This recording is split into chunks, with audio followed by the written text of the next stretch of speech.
Salut à tous les amis, j'espère que vous allez bien. Aujourd'hui, je suis avec Eli qui me reçoit à la Japan Top Team et Avec pas à plaisir. l'American Top Team. Il ne faut pas Exactement, ouais. confondre. On est dans le café qui appartient du coup au club. Tout ça, on va vous en parler avec Eli. Je lance le générique et on démarre. Yeah. Let's go. I go the hardest. I bring the pain. Go hard.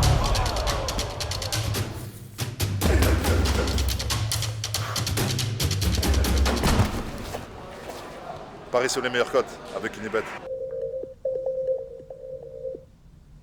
Eli, merci pour ton accueil. Et je t'en prie, avec Merci plaisir. pour ta confiance. Là, on vient de finir l'entraînement. Et il m'a donné en partie l'entraînement du coup à mener avec Zach qui est à côté de moi, que vous verrez tout à l'heure, qui faisait office de traducteur, un assistant incroyable. Donc Eli, maintenant tu es un des hit coach, on va dire, de la Japan Top Team. C'est ça, ouais. Est-ce que ça se passe bien au Japon? Parce que tu sais, j'ai beaucoup de questions sur le Japon.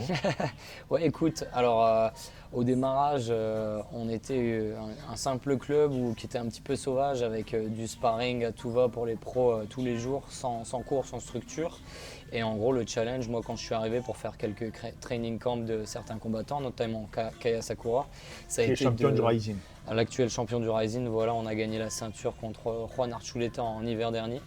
Le but, voilà, ça a été de restructurer totalement le club. Donc, ils m'ont proposé le poste de head coach pour que je restructure tout l'entraînement des professionnels, des amateurs, des loisirs et qu'on soit une vraie top team à proprement parler, quoi. Ouais, parce que franchement, déjà pour Tokyo, la salle, je vous la filmerai. Je vous l'ai déjà filmé, mais je ne sais pas quand ça sortira cette vidéo, mais en tout cas, vous verrez pour Tokyo, elle est vraiment, c'est une grande salle avec des beaux vestiaires. Parce qu'il faut savoir qu'en général, c'est dans des apparts, quoi. Ouais, c'est limite ça. Ouais, exactement. La plupart des salles sur Tokyo, ça va juste se limiter à une salle, une douche et on doit se relayer, etc. Nous, on a la chance d'avoir une bonne infrastructure, beaucoup de vestiaires, une entrée à proprement parler, une grande cage format UFC, un espace tatami. Donc, on est vraiment bien lotis pour le coup pour l'entraînement. Même, tu sais, même le bar et tout. Hein. Franchement, Ouais, je trouve exactement, ça ouais. incroyable, moi. Il y a eu la création du Japan Top Team Café, du coup, à partir du moment où on a lancé la Japan Top Team en octobre, où voilà, le but ça a été d'avoir un lieu pour que les fans puissent venir se réunir, acheter du merch, consommer boissons, repas, etc. Et qu'ils aient la chance du coup de côtoyer les combattants dont ils sont fans, parce qu'ici au Japon, il y a une grosse fanbase au niveau du MMA. Ah, mais c'est Donc, ce que je leur ai voilà. expliqué, on ne se rend pas forcément compte quand on est en France, mais c'est incroyable l'engouement qu'il y a, même pour les sports de combat tout court. Hein. Ah, clairement. Ici, tu as du gros following. De toute façon, tu le vois, les fans, la communauté des fans est très hétérogène. Tu vas avoir de tout, des enfants, des vieux, des jeunes, des adultes, des femmes, des hommes. Et c'est là que tu vois où ici, vraiment, cette communauté-là, elle est... Hier, ouais, il y avait 3 mamans hier qui ont mangé, tous les deux. Ouais, c'est ça. C'est 3 mamans qui ont voulu prendre des photos et tout, mais vraiment des personnes. Ouais, Tu sais, exactement. je me suis dit, mais je ne les voyais pas de ce type de profil qui. C'est Pour aller voir sûr, du MMA, quoi. c'est sûr, j'étais assez surpris forcément moi aussi au début, même quand tu vas au Rising, à la Saitama Super Arena, etc. Beaucoup d'enfants, beaucoup de familles qui viennent, le public est silencieux, très respectueux, donc c'est vrai qu'on n'est pas forcément toujours habitué à ça.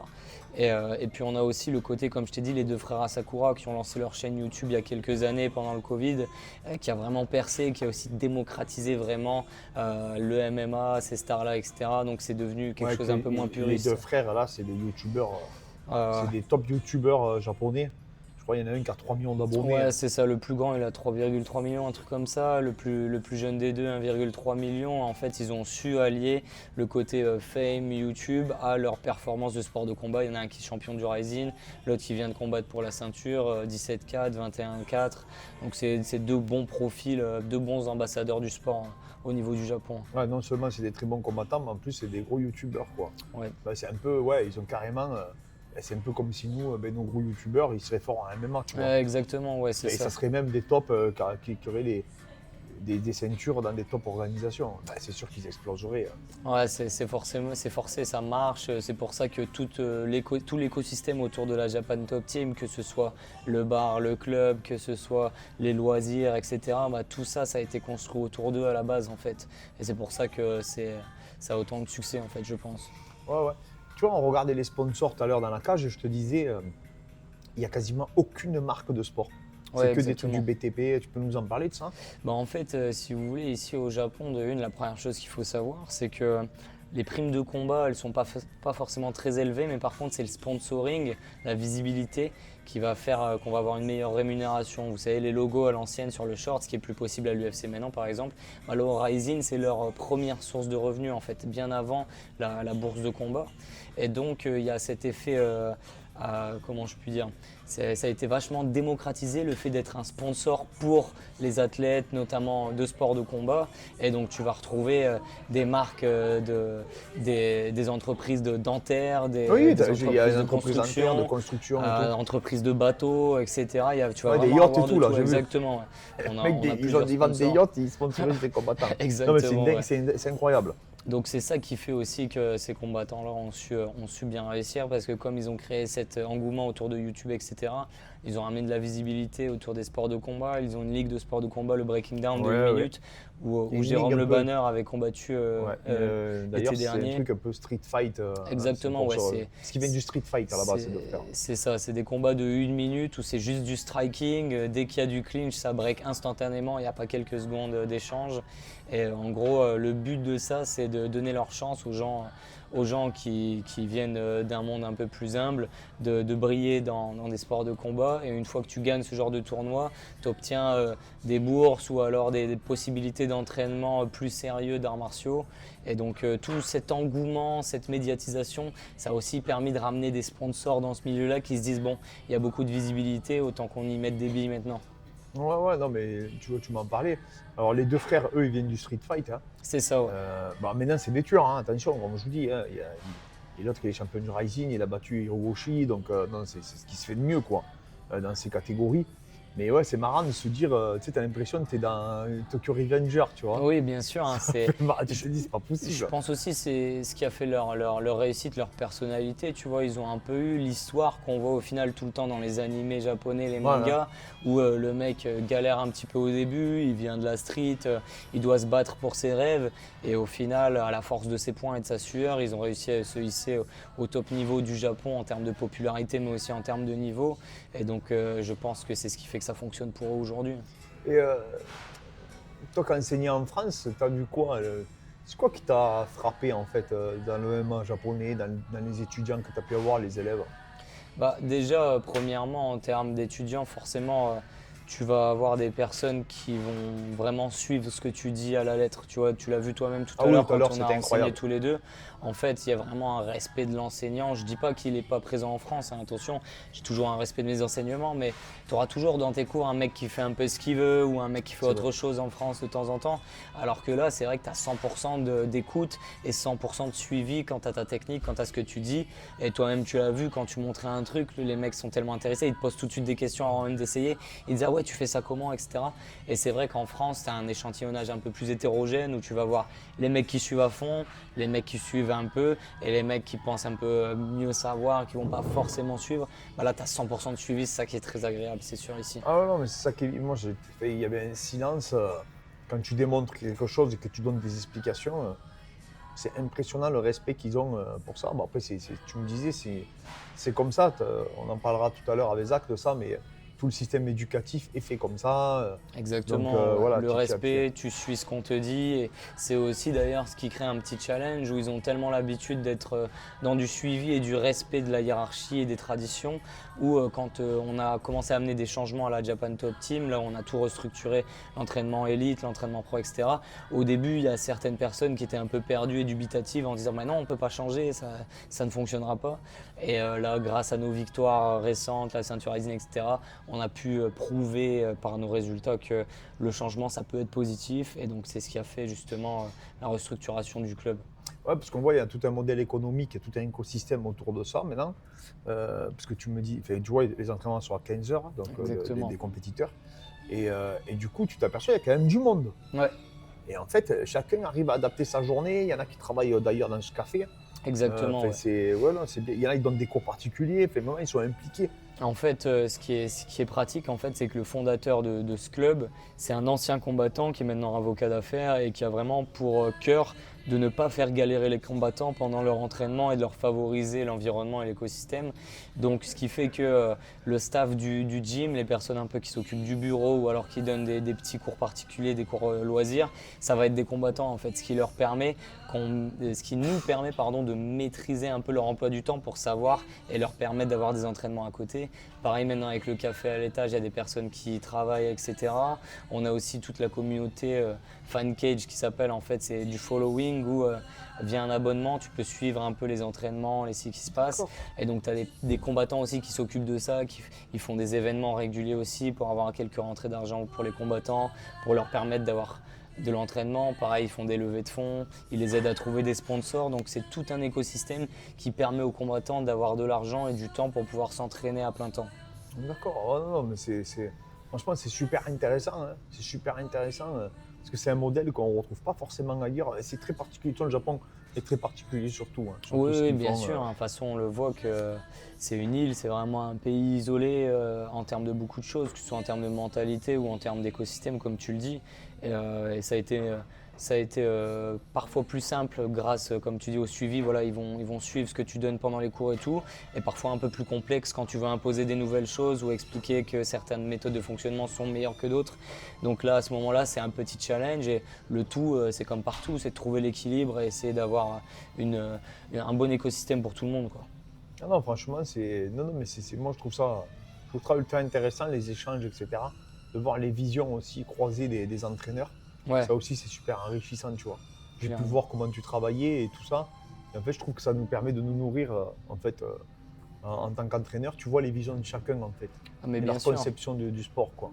Je suis vraiment d'accord, et c'est sûr que même moi, c'est pour ça que quand tu m'as proposé si tu avais envie d'entraîner un petit peu et tout, j'ai dit oui tout de suite parce que je pars du principe que des vérités, il y en a plein et on ne peut pas forcément avoir toujours les bonnes réponses soi-même, et c'est dans l'échange qu'on trouvera beaucoup de choses. Donc je suis tout à fait d'accord avec toi, moi. Je pense qu'il faut voir un peu de tout. Je te remercie encore pour l'invitation. Avec grand C'est plaisir, cool, c'est moi. quand tu veux. Et je te dis, et je l'ai vu, et là, par exemple, tu vois, j'étais avec Tayo tout à l'heure, donc le combattant qu'on a rencontré avec Baki.